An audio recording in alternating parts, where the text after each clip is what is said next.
Okay, so yeah, we're not gonna talk about yesterday.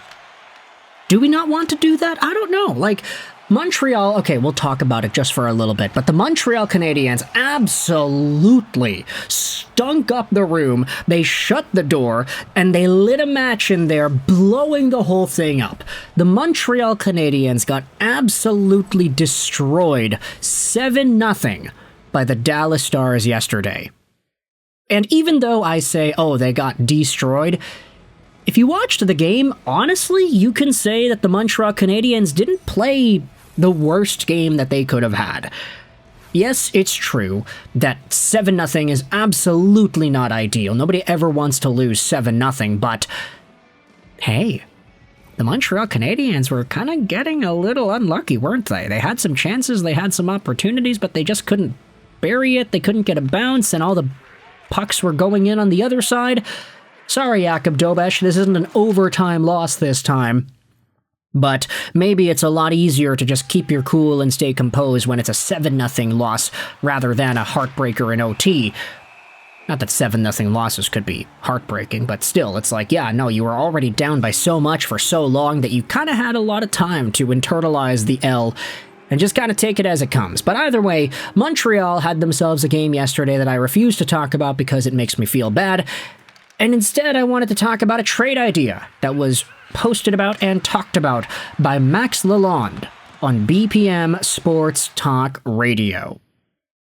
Now, this is in response to a lot of the rumors that we had seen earlier in the week, which we already talked about in a video yesterday.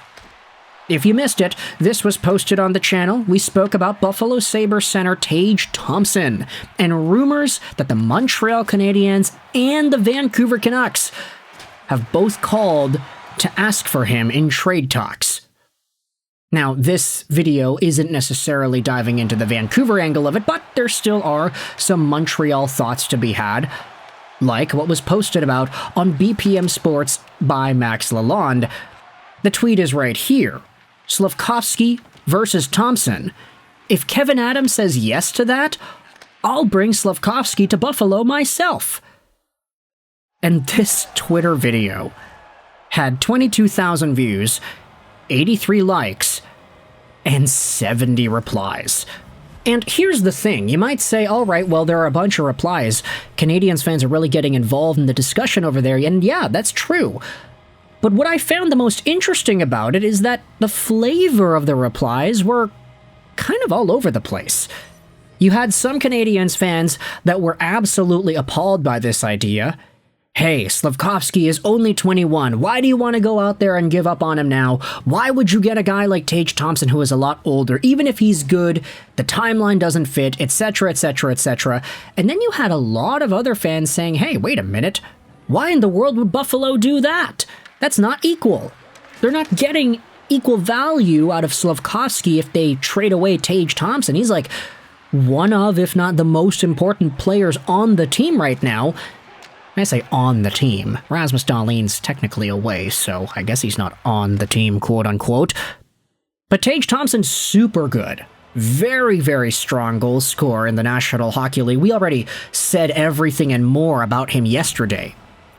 So, different strokes for different folks, right? Canadiens fans are saying, oh, you're too rambunctious for trying to trade him away, and others are saying, why would the Buffalo Sabres even do that? If they are interested in Slafkovsky for Thompson 1-for-1, you do it automatically, boom. And then there's the other idea that I saw get thrown out there as well.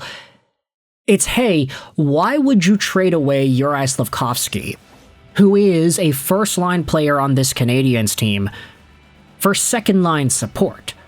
Why would you be allocating that value down a line? Yes, you could toss Ivan Demidov up to the first line like Martin St. Louis did 2 games ago. You can try it, see what it's like, but why would you take away the potential of what could be with Uri, Nick Suzuki, and Cole Caulfield, all for a second-line center solution? Now, it boils down to just how you perceive the value, right? If you think that Slafkovsky for Thompson is a huge win for Montreal, you think that Thompson's so much more valuable in the now, then hey, you don't care about that. You just take the money and run. But I do understand that there are different perspectives on this, and I think yesterday's game changed a lot for me personally in regards to how this trade idea could be perceived. Because yesterday, in the morning, we made a video talking about Juraj Slafkovsky and what's gone wrong for him. That game that Juraj had the other night, not the Dallas one, but the one prior to, versus the LA Kings, Slafkovsky got demoted. He probably had the worst game he had ever played in an NHL sweater. I mean, backhanders to nobody that get picked off, plays just dying on his stick, and total inefficiency with the puck. Ivan Demidov was tossed up to the first line because of it. And to be fair, yesterday's game, though a 7-0 defeat at the hands of the Dallas Stars, was actually a reasonably okay game for Slafkovsky and a big bounce back from what he was able to do or not do against the LA Kings. You could even see it in the NHL scorecard from how the game was played afterwards. You could take a look at Slafkovsky, he's there. Please ignore Lane Hudson and him being all the way at the bottom left, but Juraj Slafkovsky was the most positive player for Montreal yesterday against Dallas. Pretty big bounce-back game, if I do say so myself. The problem is, Slafkovsky, I'd say he's so young, and as a winger, he has not found his Mikko Rantanen-esque level impact just yet, to the point that I think there is room for debate.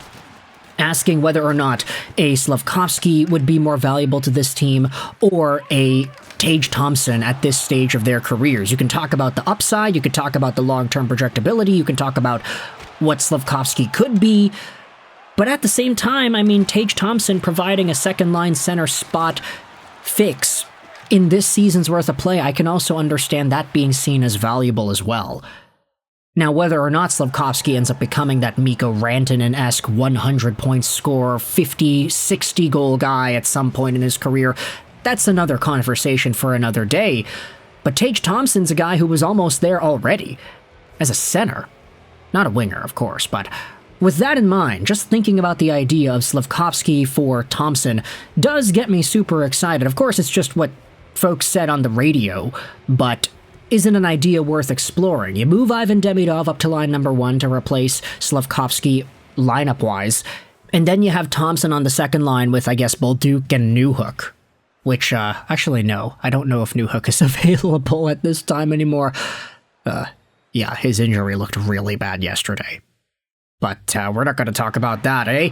Also, I do think that there is another element to this that we haven't talked about yet. Slafkovsky's presence on line 1 is so unique because I think the guy doesn't produce as much as maybe a first-liner would in most people's minds, but the physical meat-and-potatoes element that he has to his game is so valuable when playing with Suzuki and Caulfield that it changes the way those guys are able to play compared to when they're playing without him. Like, there's a level of added security there. His presence allows Caulfield and Suzuki to do their jobs a little easier.